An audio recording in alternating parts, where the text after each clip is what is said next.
Hello students, in this video I'll start with chapter number 4 of economics, banking and monetary policy.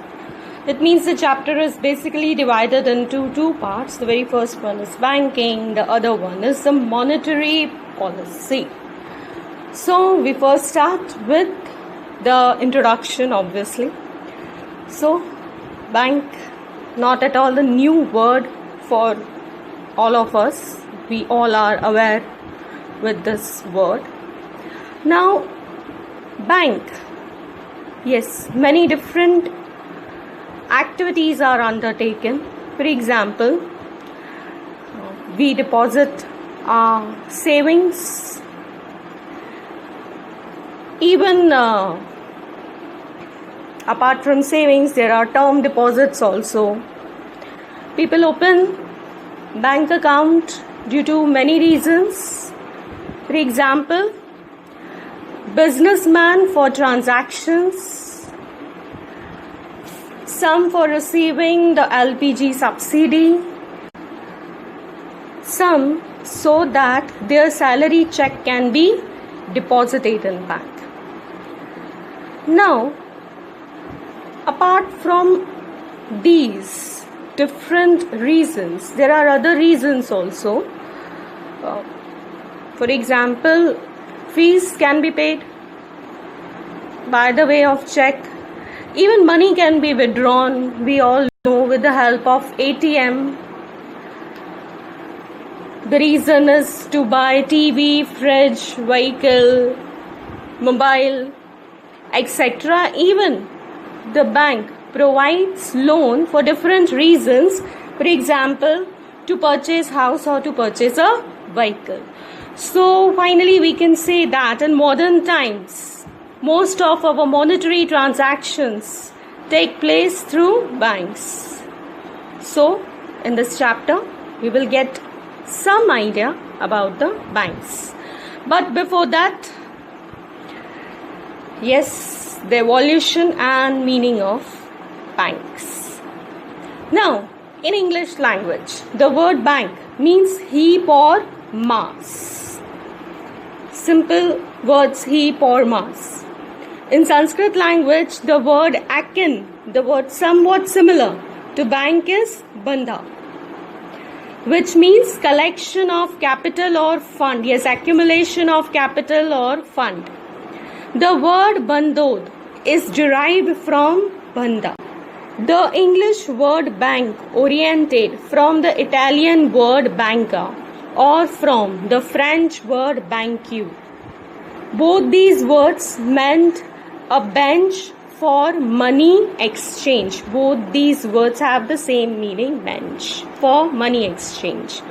Now in olden days, European money lenders or money changers used to display coins of different countries in big heaps on benches or tables for the purpose of lending or exchanging. Yes, in olden days, when there were no banks, the European money lenders used to use the benches where they used to keep the amount, where they used to keep the currencies for exchange on benches. Thus, they were exchangers of various coins, currencies of various regions. Thus, the word bank came into existence. It can be concluded that the word bank is related to collection, fund of money. Now, the Bank of Barcelona was set up in Spain in 1401, which is known to be the first real bank established in the world. Yes, this is one of the important questions related to your section B kind of question. With the introduction of currency money, people started using money not only as a measuring rod of value unit of account or a medium of exchange, but also as a store of value and standard of deferred payments. Yes, we have already gone through, you all have already studied about the different functions of money. The same is said over here. With furthering in the functions of money, there arose a need to maintain the value of money. Yes, we all know it is necessary to maintain the value of money, to maintain the value of currency. Else, the economy of the country won't be able to progress. In short, in economic systems dependent on money, there arose the need for an institutional arrangement for safety of money, transfer of money, and maintaining the value of money. And the role of such an institution is played by banks. Yes, we all know, slowly, when people started using money more because of the limitations of barter system, the demand, the need for arrangement for safety of money in order to transfer the money increased a lot. Now we move on to the meaning of bank. A bank is that institution which provides services of banking. This is very short definition of it. A bank is an institution authorized to collect people's savings deposits with the purpose of lending those under the conditions of returning the same when the depositor demands. This is a bit elaborated one, which says that people, the savers, deposit the amount in bank. Now over here, the bank is supposed to return the money when demanded by the customer. A bank is a commercial organization functioning for profit which accepts people's savings in the form of deposits and pays interest in return. It ensures the safety of these deposits, lends money from these deposits to people who need money by charging them with interest, and invests the surplus fund in various sectors development of the nation. To be very simple and easy, we all know that the people, the savers, deposit the money and obviously they get the interest on it. Over here, the people are given assurance that their money will be kept safe. On the other hand, those who need the money are given money as a loan by the bank. Over here, the bank will charge interest from them, or even the bank can invest the amount in different sectors. For example, agriculture, service or industrial sector for development of the nation. Now over here we can conclude that banks mobilize money. Over here, with the help of bank, the money is mobilized. It is used for investment in different sectors. Now, it is natural that the money which is not mobilized, which is not circulating, its value will decrease in future. Whereas the value of circulating money tends to increase. The money that is being circulated, that is being mobilized, will increase. Now, I move on to our next topic, that is classification of banks. The main types. Now, banks are broadly classified into two different categories. The very first one is commercial bank. The second is central bank. I first start with the commercial bank. According to Banking Company Act 1949, commercial bank is one which transacts the business of banking, that is accepting deposits from the people for the purpose of lending or investment, repayable on demand or otherwise and withdrawable by check, draft, pay order or otherwise. Yes, we have already understood the meaning. The only difference over here is that it can be withdrawn with the help of check, draft, pay order. A commercial bank is a business unit which provides banking services for profit. Again, this is a repetition. Now, people entrust their savings with the bank, which banks handle in the form of deposits. Banks also use some of these deposits for other economic activities and therefore they give interest to the depositors. Yes, other economic activities means the bank invests the money. For example, they even buy the shares of different companies. Now, banks may use deposits for investment in agriculture and industrial sector for the development, or they may buy government securities, or they may lend some proportion of the deposits to people who need money. Same thing over here again, investment by the bank in the different sectors. Even the bank may buy the government securities, government bonds, and yes, it lends to the people, it provides loan to those who need it. When bank invests some of the deposits, they earn profit, and when they lend this money, they earn by charging interest. The lending rate of interest is higher than the rate of interest which bank gives on deposits, and the difference between the two is profit and earn. Hence, banks are called commercial institutions. In other words, banks undertake activity of mobilizing people's money in order to make profit, and therefore they are commercial institutions. Now I'll explain you this with the help of an example. Suppose Mr. X has deposited the amount with a bank, and the bank will provide the interest, say, of 5%, and the other person has opted for loan.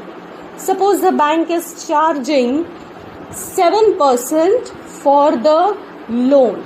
So over here the difference of 2% is the profit of bank.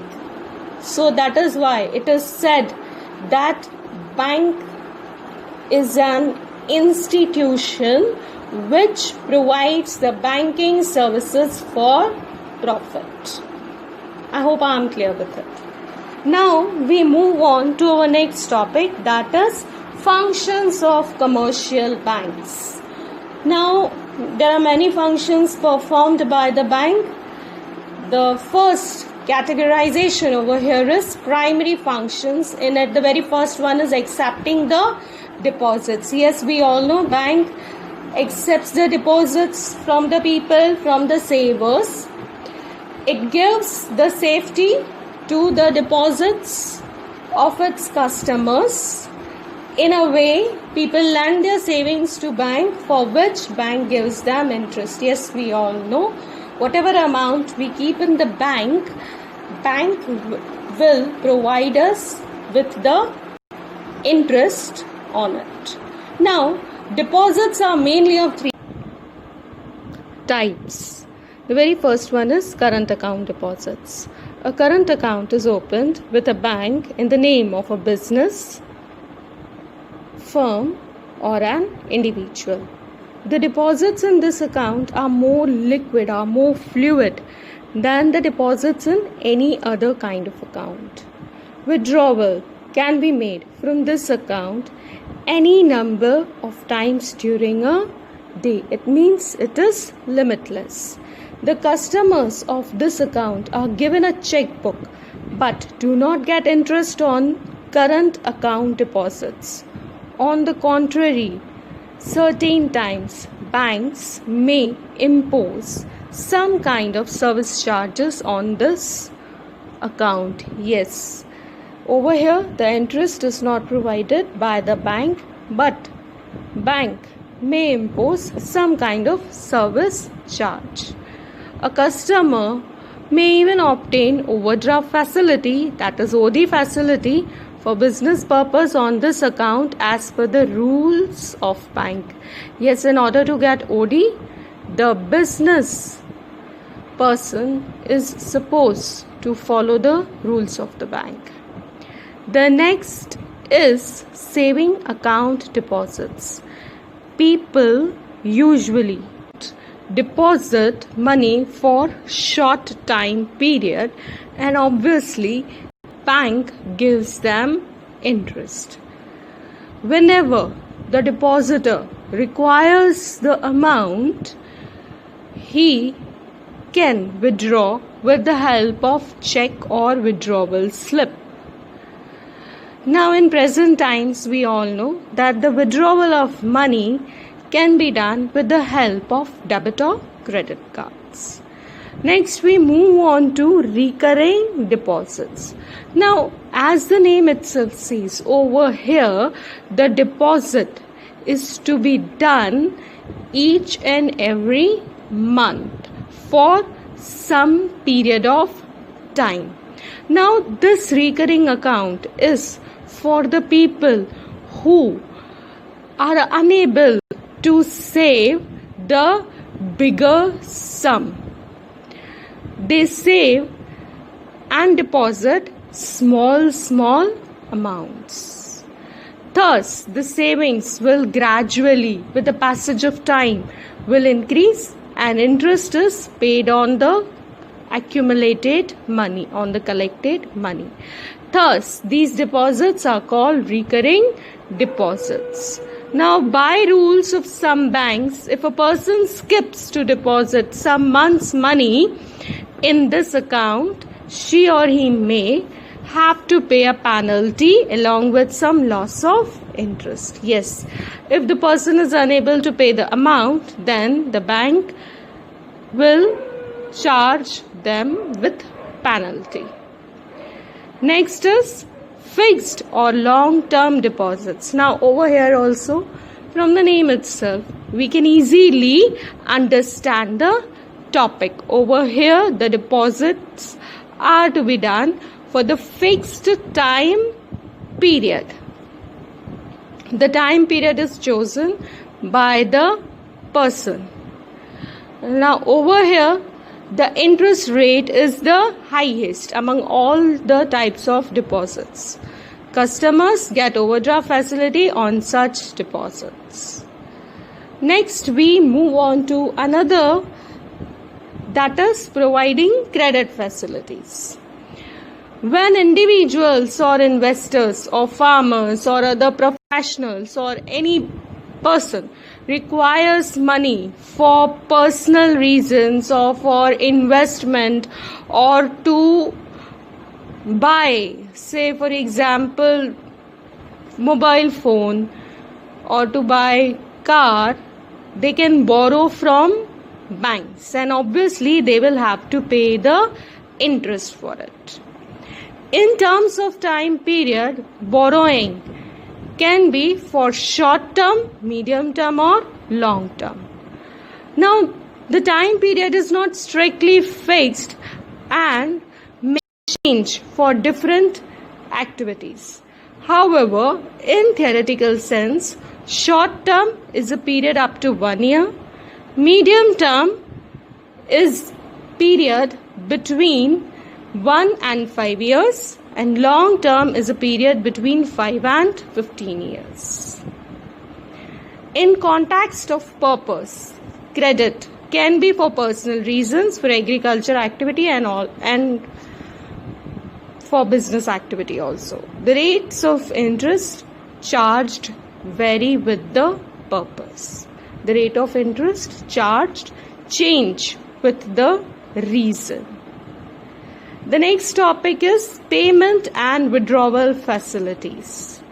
Now, a bank provides easy payment and withdrawal facilities, we all know, to its customers in the form of checks, withdrawal slips, drafts, pay order, ATM facilities, we all know.